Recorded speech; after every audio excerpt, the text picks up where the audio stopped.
Hello and welcome to Bible Study with Alice, and today we're on day 6, Proverbs 6 of our daily Proverb reading. We're reading from the ESV translation, but you're more than welcome to join us from a different translation.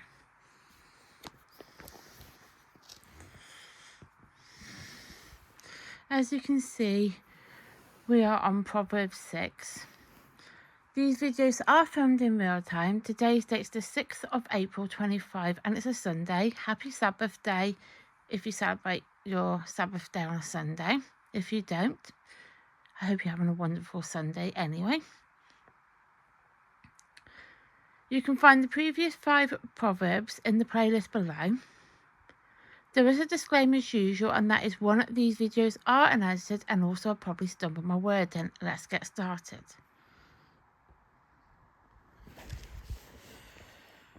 Practical warnings. My son, if you have put up security for your neighbours, have given your pledge for a stranger, if you snared in the words of your mouth, caught in the words of your mouth, then do this, my son, and save yourself. For you have come into the hand of your neighbour. Go hasten and plead urgently with your neighbour. Give your eyes no sleep, and your eyelids no slumber.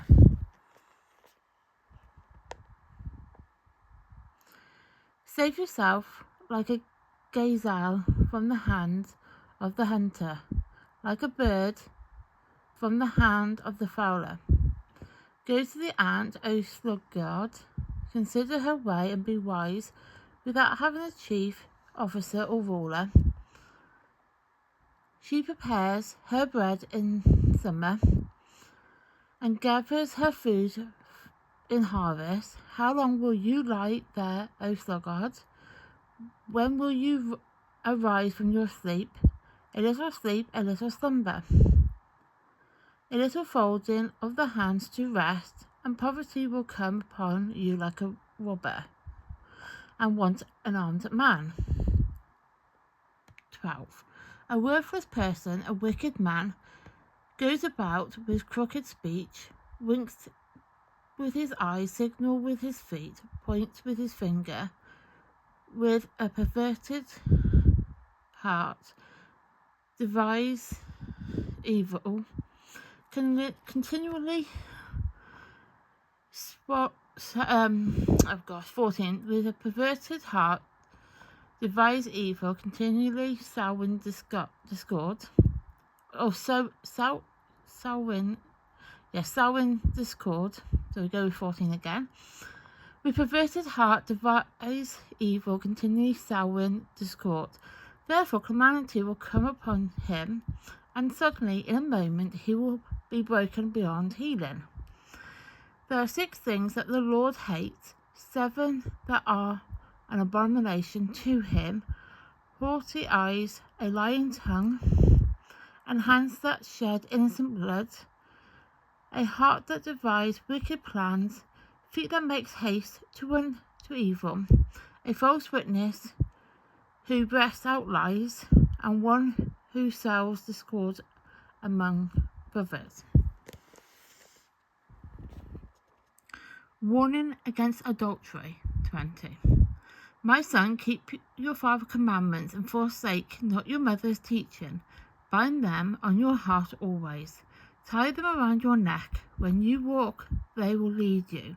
When you lie down, they will watch over you.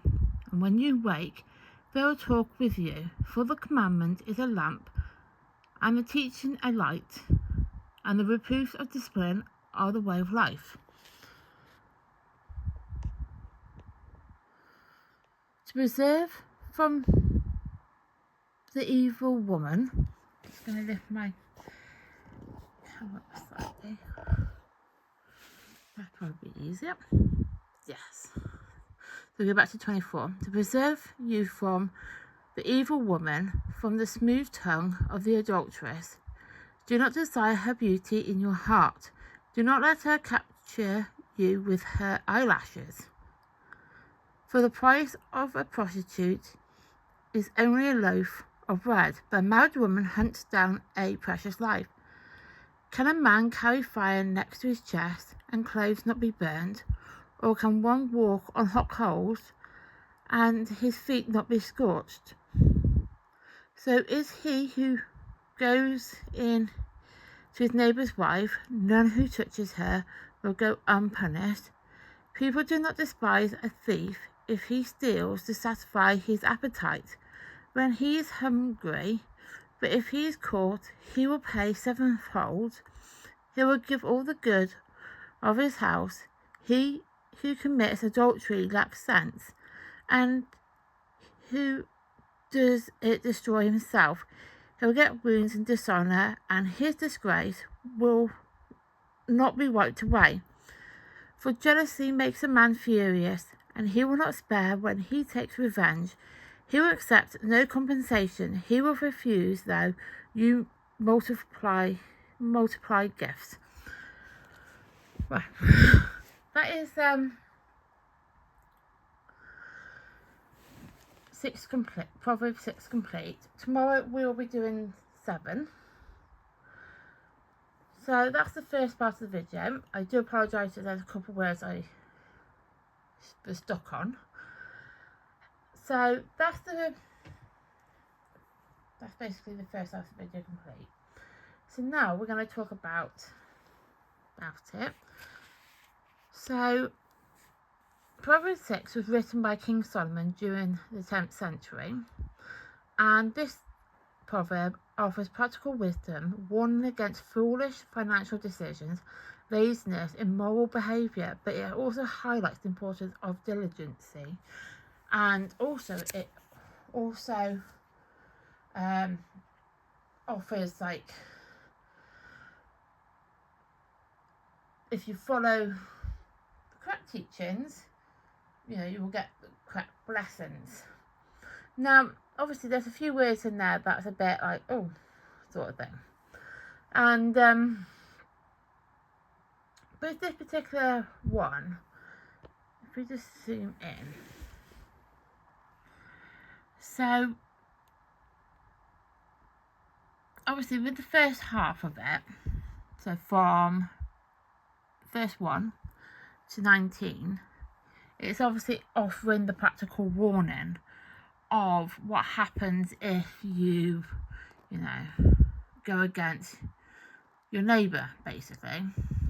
It's a bit of a weird one because it's obviously, this particular proverb has been split into 2, because obviously with the bottom half from 20 to 35 it's talking about a warning against adultery, and then obviously if you look at tomorrow's one, it's warning against the adulteress. So this is going to be kind of a bit of an interesting one, because yesterday's one, 5, was warning against adultery. So I think at the moment these proverbs are talking about adultery, but also mentions about practical warnings of what happens with your neighbours. So we're going to kind of focus on the first half and then focus on the second half. So obviously it's trying to say that, I know I've mentioned it in the previous videos about my situation with my neighbours. I don't exactly get on with them, but as I said, there is reasons behind it which I won't go into, because it's not really something I want to talk about on social media, on the internet.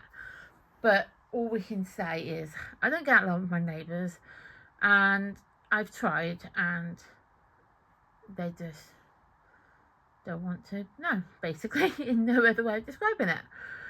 But obviously it's saying about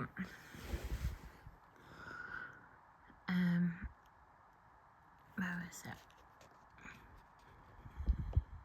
I'm trying to find it now.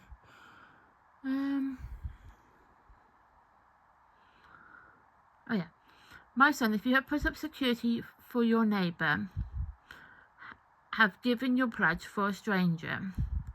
So obviously it's trying to say that you've got to be, put up that security for your neighbour. So your neighbour is obviously, they live next door to you. We kind of established that. Neighbours are people who you live near to or live next door to. If you're in a block of flats, you're naturally going to have a neighbour, well, depending on if you're on the ground floor. Okay, ground floor, we're talking about UK language now, because I know obviously ground floor is not the same in America, but we talk about how I understand things. So obviously in the United Kingdom, that you have the ground floor flat, and then you would have your upstairs neighbour, and obviously your upstairs neighbour is obviously going to be naturally living above you, and we all know that certain places you can actually have a neighbour who lives upstairs in a block of flats, and they actually don't cause any problems, but you might have a neighbour below you that does, or vice versa. In my case, I live in a block of flats. I'm the ground floor person, and I have an upstairs neighbour who causes problems. But then I also have another side neighbour who's also on the ground floor, causes problems. Their upstairs neighbour is actually okay, but that's neither here nor there, to be fair. Out of it, they're actually they're actually quite sound, in my opinion. I quite like my ground floor neighbour upstairs, directly above them. Their neighbour is actually quite sound, but as I said, I don't actually have any problems with them. But obviously, if you live in a house where you have a joint door neighbour, I mean, if you're like one of those people who live in a detached house and you don't have no neighbours around you because you've got your garden that goes around you, then you're fine. But you're still going to have those neighbours that are still next door to you, or over the road from you, or wherever, however that is situated in. But they are, you're always going to have a problem neighbour. Or you can live in a neighbourhood that's a bit rough and ready. Now, I'm not exactly going to target cities or towns in particular, because there are also good parts of that city and there's also bad parts of that city. So that's why I don't really want to name cities, because I do go to my nearest city, and I'm not going to name the nearest city, but this nearest city is known to have that rough and readiness. But I go there and I actually quite like that city. That's why I don't really want to say what it is. But, and also I don't really want to give away too much about my location either, because even though I live in the middle of nowhere, I quite like the fact that I don't want people to know where I live. But we all know that I live in the middle of nowhere, and the nearest town is 11 miles from me, and that is not a city, because the nearest city from there is like 80 miles away. So that's what I mean. It's still quite a distance. But anyway, in cities, you're always going to have that good area and that bad area, regardless of where you live. And obviously, being that visitor going into that city, yeah, that I do see the good side of it, because obviously I don't go out of the city boundaries to go outside of it to see the surrounding communities. But we can't really say that all the communities within a city is actually bad. I mean, you do hear it on the news, and you are aware of that. If you live near a city, you are aware of it, but we all just have to live with people. And this particular proverb is obviously saying that is that you do need to live near your neighbours and be secure and give them and offer them security, because at the end of the day, if we're offering them security, they will, in theory, offer us security in return. So then we live in harmonious union with our neighbours, and that is actually quite a good thing, to be fair. And obviously, back when this particular proverb was written, during King Solomon's reign, obviously there was going to be areas in communities where they weren't going to be particularly pleasant, but then there was also areas that were okay. Now, so obviously it talks about the practical warnings of everything. Because the thing is, as we've established in the first proverb, that the original audience for the Proverbs were young Jewish men who lived in Israel. So naturally,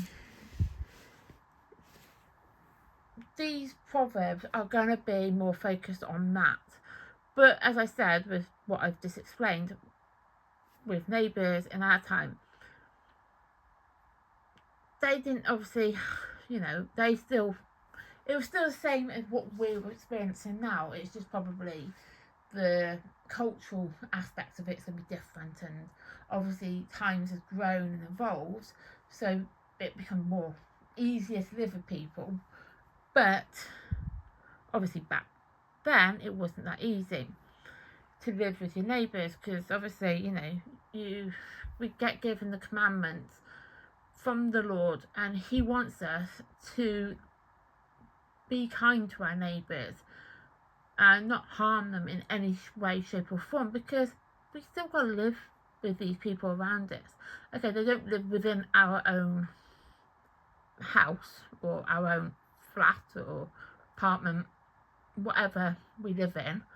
Some people might live in a caravan, but whatever you live in, it might be your own little environment, but outside of that environment, yes, we still got to live with our neighbours. We got to still live with those people and accept that we got to live with them. And with the Proverbs being written as wisdom for these young men, they wanted to give these young men these practical words of wisdom to be able to help them to overcome potentially any challenges that they could overcome, and how to then better themselves with those issues, because obviously we don't want to live with them, be horrible neighbours, and even back then they wouldn't have wanted that. So that's the first half of Proverbs 6. So the second half is talking about adultery, a warning against adultery. So obviously this is mainly talking about obviously what happens with adultery, and it's obviously saying how back then you had your wife. So I'm talking this as if, because I'm going to be talking about this as it was from the original audience perspective. So I am not saying that you have a wife or you have a husband or anything like that. We're talking about it from the perspective of the original reader, because obviously this all gets embroiled, and it just, we're just seeing it from the reader's perspective, not from anything else. Just want to get that one out there. So as I'm saying, it's from the original I'm talking about it from the original audience perspective. So they were young men, young Jewish men living in Israel. So they're basically explaining to these young men how having your wife is the person that you're supposed to be with, and you're not supposed to kind of wander off elsewhere and find a beautiful woman who has eyelashes, which I admit, I kind of was like, what? Where was it? I got now to find this, because it was all about eyelashes, and I was just like, okay, where was it? Now I've got to try and find it now.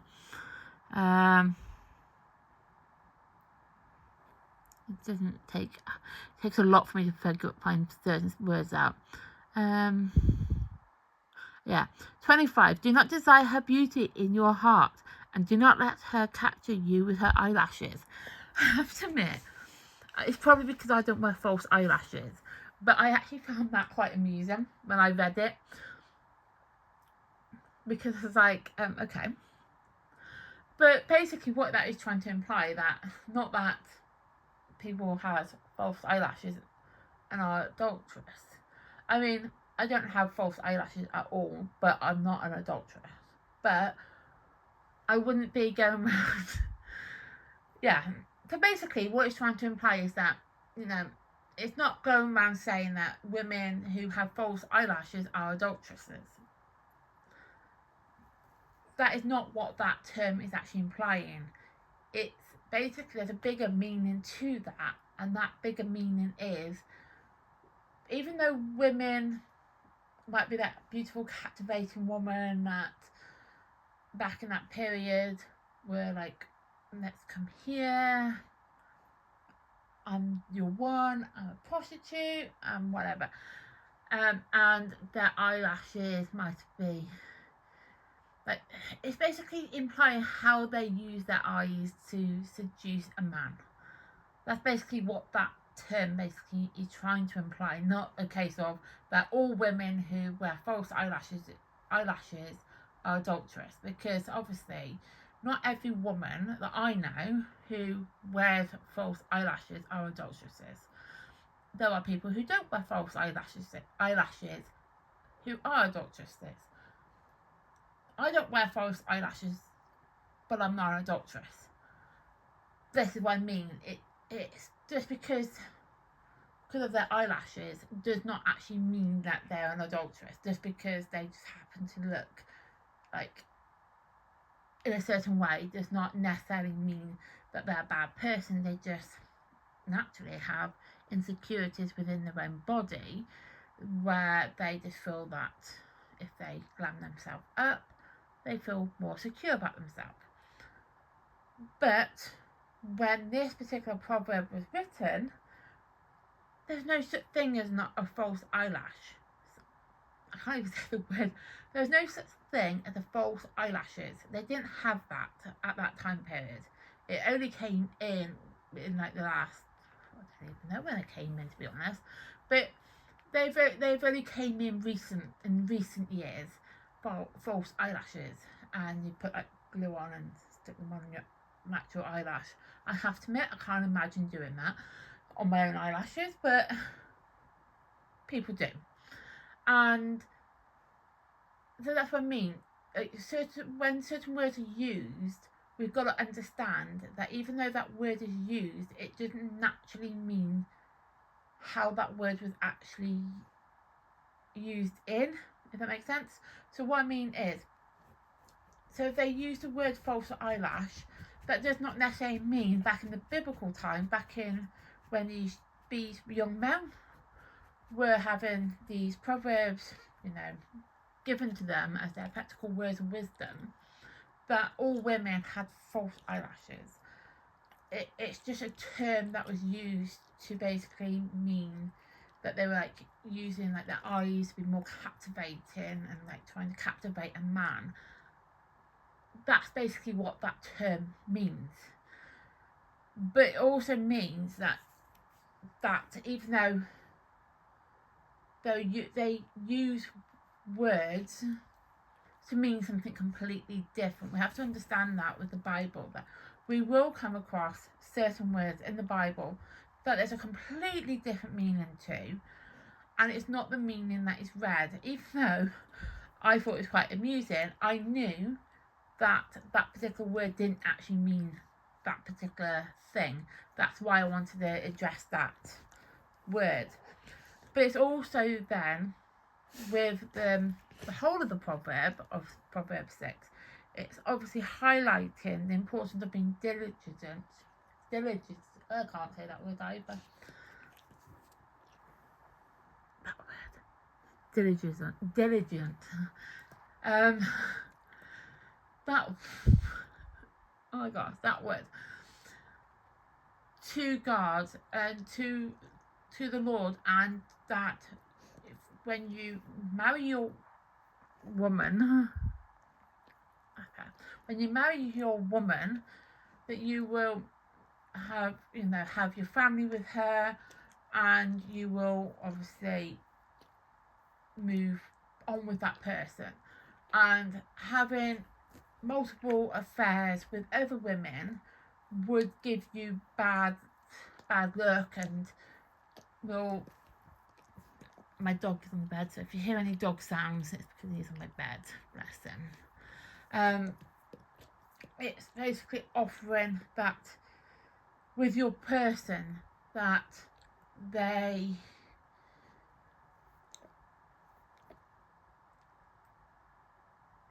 are your person, that you know, your wife is the person you're supposed to be with, and you'll get counterful blessings, and you'll have so many blessings going on in your life.